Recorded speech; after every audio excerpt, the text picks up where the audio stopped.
Welcome everyone to the Travel Network Group Caribbean webinar series. My name is Melissa. I'm part of the Discover Puerto Rico team here in the UK, and it's my pleasure to take you through this quick training presentation on Puerto Rico. Just to start with the geographical location, Puerto Rico is located in the Caribbean, of course, and many clients choose to travel onto Puerto Rico via a U.S. coastal city, perhaps having planned a twin center trip, normally through New York or Boston, for example, or they simply just transit through the U.S. Once they get onto Puerto Rico, they will not have to clear immigration customs again, since they'll be considered domestic passengers from the US. I say this because currently we don't have direct flights from the UK onto Puerto Rico, but this destination works perfectly as a twin center trip. A little bit more about the size of the island. Puerto Rico is made up of 7 different regions, as you can see on screen. And today I will not be going through all of them, sadly, but I will be giving you some key insights of the metro region, which is the dark blue section, and the east. Puerto Rico is an archipelago, and it has over 300 miles of coastline and nearly as many beaches as well. So the size of the island is around 100 miles long by 35 miles wide. So it's really easy to access different parts of the island. For example, hiring a car, and the roads are really safe. The infrastructures are amazing in Puerto Rico. I was there myself 3 weeks ago, I think, on a farm trip, and we went from the metro to the west, to the south, and then back up into the east. And I did that in 4 days. So yeah, well, my itinerary is really packed, but just so you get an idea. Some island facts, as I've mentioned, Puerto Rico's U.S. territory. They use the U.S. dollar, and most people on the island consider themselves to be bilingual. So most of the people there speak Spanish and English. The temperatures, of course, they are Caribbean temperatures. And the time difference changes depending on the time of the year, being either 4 or 5 hours behind the UK. Puerto Rico is also really well known for its history, culture, culinary delights, and entertainment. Why do I say this? You might, or maybe you might not know, but we have a large number of international singers like Ricky Martin, or Mark Anthony. But one curious thing about Puerto Rican people is that they call themselves Boricuas, which is a term used to describe their lifestyle as well as to identify themselves as Puerto Ricans. So this this term comes from the word Borinquen, which was the name given to the island by the indigenous people who lived there before the Spanish arrived. So Boricua is a definition of their essence and their culture, which is a beautiful mix between the Spanish, the Taino influence, and the African heritage all together, making it a really unique culture. Then Puerto Rico is also known as the rum capital of the world. It produces 80% of the rum in the world, and it's also the birthplace of the iconic cocktail, the piña colada. Puerto Rico also has top-rated hotels and resorts, some of the international brands that you may know, as well as boutique properties. And one thing I do want to note is that Puerto Rico operates on a room-only or bed and breakfast basis only. Puerto Rico wouldn't be your all-inclusive destination. This gives your clients a chance to actually explore beyond their resort, their hotel, and immerse themselves in the history and the culture that the island has to offer, as well as its amazing gastronomy.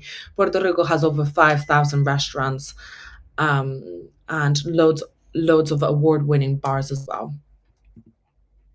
Well, I'm going to present the metro region, which is the dark blue section that I showed you before on the map. So the metro region is an area built of 7 different towns. You will find San Juan here, which is the capital. This is where the international airport is located, and the cruise port as well. And this is a perfect place. This is normally where your clients are going to start their journey in Puerto Rico, and they'll be able to immerse themselves in the culture and explore the art, the food, adventure, and of course, the natural beauty in this region. So going a bit more in depth in terms of San Juan, which is the capital, this city is over 500 years of history, is one of the oldest cities in the Americas. And San Juan blends the elements of what we call the old world. As you can see in this image, this is the most colorful side of the city and historic as well. Is known as the Museum of Living History. And then you also have the more modern urban life with loads of restaurants and a really vibrant nightlife. And around this area, you'll also find loads of hotels from chic to historic and loads of options and things to do, which I'm going to go in a bit more depth. I've added some images of when I was there just so you get an idea. This is Old San Juan, and as I've mentioned, is full of color, of history. And I fell in love, and I can really can't tell you how beautiful it is. You really have to be there to experience it. Then other things we did while I was on the island, we went to Bacardi. This is the largest rum distillery in the world and is located here in San Juan. You can take rum tasting or mixology classes. We did the mixology class and it was absolutely amazing, super fun. All the tour guides were amazing throughout the island. They're so passionate and they honestly really love their island. And then I'm also gonna go explain the East region. So the reason I'm choosing these two regions is because I think for first time visitors, this is the best kind of combination. So your clients will start in San Juan. They can stay there in San Juan. You also find amazing beaches in the area called Isla Verde. But I feel like the East is a complete different vibe. So this is the place to unwind and disconnect and recharge. And it's roughly an hour's drive from the airport, from San Juan Airport, depending where in the East you're going, because you've seen the East is really big. But it offers secluded beaches, calm waters, which are perfect for any water activity. And Puerto Rico has three bioluminescent bays out of five in the world that are all year round. And one of them is located in this region. This one is called Laguna Grande, and you can take kayak tours at night to see the bay glow at night. And for those who might not know, the reason for this glow is because these bays are full of microorganisms that react to movement. And I was lucky enough to experience this. I went to a different bay, the one in the west, and that was absolutely amazing. Everyone loved it. You also find botanical gardens here, museums, art galleries, and more. There's incredible gastronomic experiences, a bit different, so it's a bit more relaxed. So one of my favorites are Luquillo kiosks. This is a collection of over, more than 60 vendors offering local food. They're more or less known as fritters. There's an image here that you can see, so you can spend the day in the beach. And then this is like bar hopping. So you can grab a pina colada or a local beer and go from one kiosk to another, trying some of the staple fritters like alcapurrias or pastelillos, which are, it's like a pastry and there's different ways of making it. So it could be filled with seafood, meat of choice, as well as fruit like guava. I don't think anyone knows guava, but that's amazing. And sometimes you can combine that with cheese as well. Absolutely great. And then I've also added an image here on the right, which are the views from one of the properties here in the east, one of the hotels. And this is the view to El Yunque rainforest, which I will be showing you in a second. So this property has a view, like different rooms. Some of them are looking to the rainforest, and the other ones have views to the beach. So honestly, I decided to put this one because I was there, and the way you fall asleep with the sounds of the rainforest, it's an amazing experience. So Yunge rainforest. This is the only tropical rainforest in the US forest system. It's roughly a 45-minute drive from San Juan. So we did this as a day trip. So we did this in the morning. We went to Yunque. We did the Angelito Trail, which is one of the easiest ones. And then we went to the beach afterwards.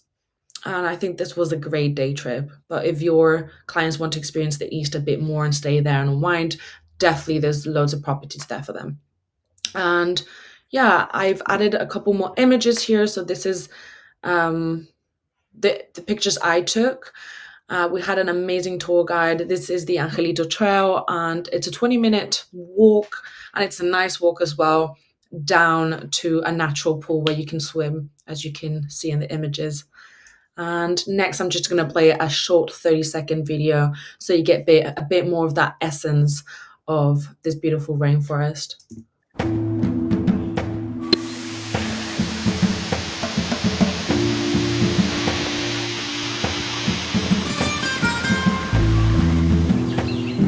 There's only one tropical rainforest in the US. It's right here in Puerto Rico. It's like another world, or, as we like to think of it, our backyard. Amazing. So lastly, I just wanted to share some other things to do around the island because I know I've only mentioned 2 out of the 7 regions. So I just wanted to give a mention to Flamenco Beach, which has been ranked multiple times as one of the top beaches in the world. Flamenco Beach is located in Vieques, well, in Culebras. So we consider those 2 islands of the East Coast its own region, and you can access them through a short ferry ride from the East Coast or a 30-minute flight from San Juan. Depending where your clients are, you can do that as a day trip, or you can also recommend them to stay a night to experience another BOB located in Vieques. And then the Toro Verde Adventure Park, this is located in the Central Mountains, and it has the longest and the fastest, one of the longest and fastest zip lines in the world. One of them is called the Beast, and the other one is called the Monster. So you can, just get an idea. That's a bit more for the adventurers, travelers. The central region is great for that. And then coffee haciendas. Puerto Rican coffee is really well known worldwide, but because of the size of the island, they don't produce enough coffee to export. But coffee was one of the island's most important agriculture products. And there's loads of coffee haciendas, which are these farms that I'm talking about, where you can see how, what it was like, and do tours around it, coffee tasting as well. I personally I didn't experience the coffee farm, but I did go to a fruit farm, which was absolutely stunning. We saw pineapples, avocados. We had a cooking class as well with some of the products of the farm. So that's another idea of things to do on the island. And this is everything for me for now, but there's so much more to discover about Puerto Rico. So you can scan the QR code, which will direct you to our website, discoverpuertorico.com. And if you want to learn how to sell this destination, we also have our specialist program. And you can visit this and register at www.puertoricotravelspecialist.com. And I hope this gave you just a small insight of how amazing this island is. And we also have some questions here for you to answer. One of them is, of course, what is the iconic cocktail? The name of this beautiful rainforest, and which city is best known for showcasing Puerto Rico's history and colorful buildings.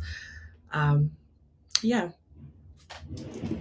Thank you very much, and we look forward to seeing you in Puerto Rico and welcoming you in Puerto Rico. You can find my contact details as well in our training platform, and we hope to welcome you soon.